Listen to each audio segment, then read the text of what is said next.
Regardez bien par terre en vous promenant. Il se peut qu'un jour, vous y trouviez gravé une curieuse bestiole. J'adore les petits lézards, les margouillas, les geckos. Et celui-là, il sert à quand ils refont le goudron, quand ils refont des petits espaces de trottoir. Ça permet d'inscrire sur le sol des petits lézards dans Paris. C'est aussi illicite, hein. Je veux dire, faut pas, on peut facilement se faire courser par la maréchaussée.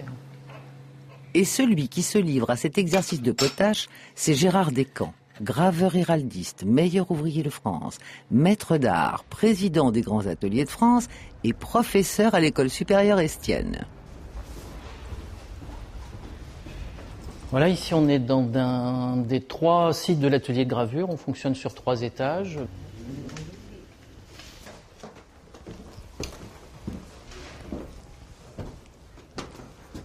Bon, alors là, tu as fini de densifier la gravure ou tu vas t'occuper des opposants maintenant? Des opposants, oui, ça va. Ça, c'est les estampes qui font partie de mon diplôme sur les batailles.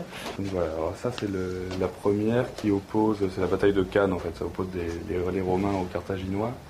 Et en fait, l'outil principal de mon diplôme, c'est le tampon, qui me permet en fait de tamponner plusieurs fois des soldats. En fait, c'est la répétition va donner la sensation de foule, de masse, d'agitation et de chaos qui ressort d'une bataille en fait. Je suis vraiment conquis par ce travail, déjà par le lien avec la gravure, le sens du multiple. Il a trouvé le bon outil qui est le tampon, la gravure, l'esthétique, les couleurs. Enfin, c'est un excellent travail. Pourquoi la gravure aujourd'hui ? Graver aujourd'hui, c'est participer, non pas figer, mais à de pérenniser l'histoire des hommes. Ça fait pas tant de temps que ça que j'ai trouvé le véritable sens de mon métier. C'est de s'inscrire dans l'histoire et de pérenniser. Pérenniser tout simplement notre espèce. À peine 8 heures, c'est déjà l'arrivée à l'atelier ? Bah absolument. Absolument, des grandes journées. Et là, donc, votre atelier se trouve voilà, là-dedans ? Dans un petit coin charmant. C'est ces anciennes cours qu'on appelle cours du Faubourg, mais bon, on est encore dans le 11e, on n'est pas très loin de Bastille. C'est la cité de Crussol. Là, c'est encore calme parce que 8 heures, il n'y a pas trop d'ateliers d'ouvert.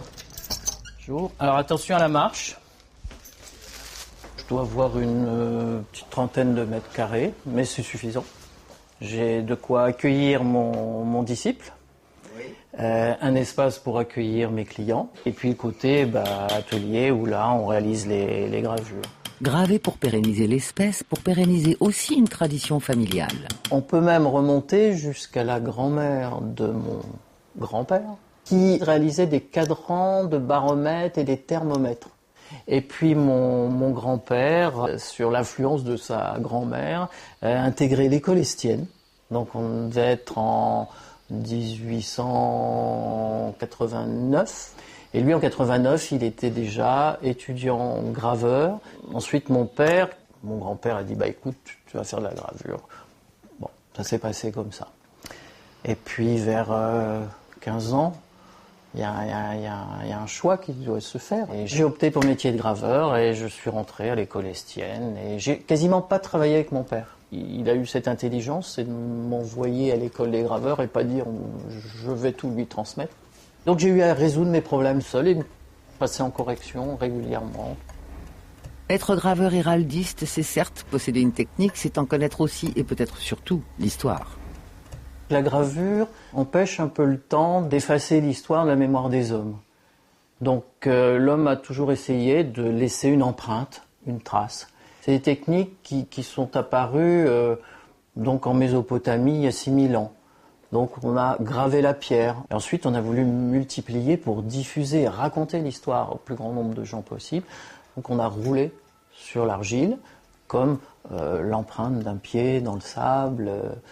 Et cette technique a dû tout doucement se modifier, se synthétiser pour apparaître sur des objets de transmission tels que l'héraldique. Et le rôle du graveur d'aujourd'hui, c'est de continuer à transmettre l'image. Donc on est un peu des passeurs d'images. Il m'arrive parfois de travailler sur des images qui ont 1000 ans. Ça veut dire que si moi je viens vous voir en vous racontant mon histoire, je peux avoir une chevalière avec Une symbolique familiale. Voilà, vous me raconterez votre histoire, Ouais. et puis je vous fais quelques croquis, quelques dessins, on les valide, et puis après on trouve le support, qui peut être tout ce qui va permettre de déceler une appartenance à ce groupe, à cette histoire, puis de s'inscrire dans l'histoire. Donc vous devez regarder avec particulièrement l'intérêt les expressions des groupes d'aujourd'hui, que ce soit Absolument. les tags ou les t-shirts. Absolument, ça relève du même principe, c'est une appartenance et une reconnaissance. Le tag, on vient dire, voilà, on est là, c'est un groupe, c'est une bande, on s'exprime et on laisse notre empreinte, notre trace. C'est pourquoi et comment aussi sont nées, entre autres, les chevalières. Donc là, on est sur un objet type d'application de gravure héraldique. Donc c'est la chevalière qui est portée. Donc on repart sur cette double symbolique. C'est à la fois un lien purement affectif, qui est le port d'un bijou, et en même temps le port de l'histoire de sa famille. Voilà, donc maintenant je vais graver les fleurs de lys. Et pour ça, je vais utiliser des poinçons. À une certaine époque, les graveurs ont préféré créer des poinçons qui permettent de répéter la forme et que cette forme soit totalement identique. Donc c'est très utile quand vous répétez, là par exemple, des fleurs de lys pour des étoiles, des croissants.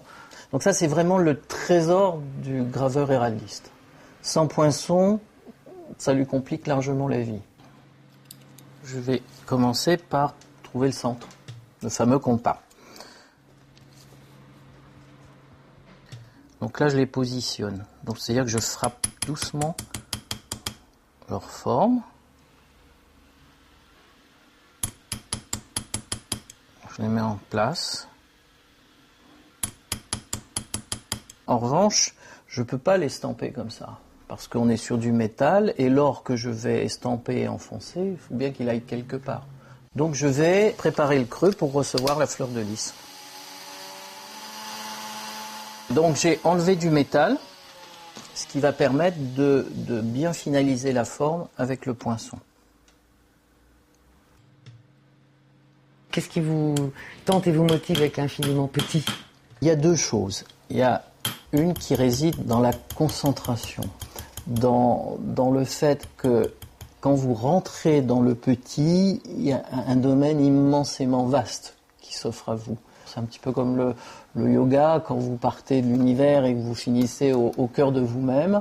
C'est exactement la même chose. Et puis l'autre, c'est de pouvoir être dans une relation affective. La petite dimension permet de porter en soi et avec soi la symbolique, que ce soit sur un bijou, une chevalière. Ok. Clément, est-ce que vous avez suivi le travail de Gérard? Bien sûr, j'écoute de loin, mais j'essaye d'apprendre. Alors comment est-ce que vous vous êtes rencontrés tous les deux fois? Moi, je suis arrivé à Maestienne il y a un an. Puis voilà, comme je suis passionné par la technique du burin, qui est une technique assez ancestrale, ancienne, on va dire, de gravure, je me suis dirigé tout simplement vers Gérard, qui est expert en la matière. Pour ranger les tailles, tu as eu un peu de difficulté là, dans le sable, hein, la couleur sable. Ouais. Avant, j'ai fait un bac S et une mise à niveau en art appliqué, et j'ai continué sur un BTS communication visuelle. Et après, j'en ai eu un peu assez de l'informatique, de tout ce qui est virtuel, et j'ai eu besoin de travailler la matière. Et donc la gravure s'est imposée tout simplement comme mêlant l'image et le travail de la matière. C'est bien, parce que tout ça, ça fait un petit peu gris. Donc si tu arrives à réaccentuer les noirs, ça va donner du relief, ça donnera un petit peu plus de volume à l'ensemble. Hein. Nos écoles d'art appliqué qui en même temps ont des sections métiers d'art n'ont jamais eu autant de candidatures. C'est vrai qu'avant tout, ils viennent chercher une relation avec la matière. Et ce qu'ils découvrent, c'est que leur idée peut tout d'un coup se matérialiser grâce à la matière. Et constater aussi que certains de ses élèves peuvent l'étonner au cours d'une exposition, par exemple.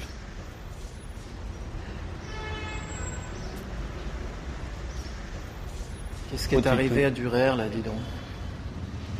Durer, là, il est cité, il est agrandi. Il faut qu'on ait une expérience différente, parce que la gravure, par définition, ça a souvent été des petits formats. Et moi, j'estime qu'il y a un enjeu important à présenter les mêmes techniques, les mêmes sujets, avec des formats différents. Voilà. Et puis associer des éléments. Aujourd'hui, revendiquer la gravure au travers de l'acide, ça me paraît important. Absolument. Ce sont des gravures de Albrecht Dürer. Alors, je les ai énormément agrandies puisque ces gravures, on va dire, font un format plus ou moins A4. Et cette goutte symbolise l'acide. L'acide, c'est l'élément avec lequel on travaille, qui permet à la fois un jeu graphique, mais aussi d'affirmer très très fortement l'acte de la gravure. La gravure, c'est une technique formidable, il n'y a aucun doute là-dessus. C'est comme par exemple un violon. Un violon, oui, ça peut faire de la musique. Ça ne vous dit pas si vous allez faire du Bach, je ne sais pas, ou de la musique contemporaine. Ça, on va dire, c'est des ingrédients pour faire de la cuisine. Après, on fait la cuisine qu'on veut avec ça. Pour être plus que millénaire, la gravure sur métal peut se prêter aujourd'hui encore à de bien beaux projets. J'ai pu faire une application, on ne va pas parler de nouvelle héraldique, mais continuer à raconter des histoires, sauf que là on va sortir de l'histoire d'une famille, d'un groupe, mais raconter l'histoire d'un homme sur un cylindre. L'idée, c'est de pouvoir, à travers un objet, raconter une vie, et ensuite, par la technique qui consiste à le rouler sur la porcelaine, cette personne pourra offrir à tous les membres de sa famille, à ses amis, aux gens qu'il aime bien, l'histoire de sa vie. Et il y a toute une réflexion, toute une traduction. C'est de la biographie. C'est vraiment de la biographie, sauf que là, on n'est pas sur du papier, on va être sur du métal et sur des images. Comment est-ce que vous voyez l'avenir ? Je pense que l'avenir, moi, je ne l'ai jamais vu aussi bien. Pour les métiers d'art en général, pour mon métier, pour les jeunes qui aujourd'hui épousent les métiers d'art, parce que on parle beaucoup de crise aujourd'hui, mais il y a l'après-crise. Et je pense que l'après-crise va être très favorable à toutes ces notions de pérennité, de patrimoine. La crise en symbole, ça donnerait quoi ? Moi, je mettrais une grenade, mais le fruit. Intéressant, cette double dénomination de la grenade. Peut-être quelque chose qui est capable d'éclater, d'exploser. Et en même temps, la grenade, elle est pleine de pépins. Donc d'outils on va dire, de fécondité. Ce fruit qui, quand on le tranche, quand il s'éclate, quand on l'ouvre, sème. Et les pépins de grenade sont multiples. De quoi nous donner envie de voir exploser des grenades quand elles sont signées par des maîtres d'art.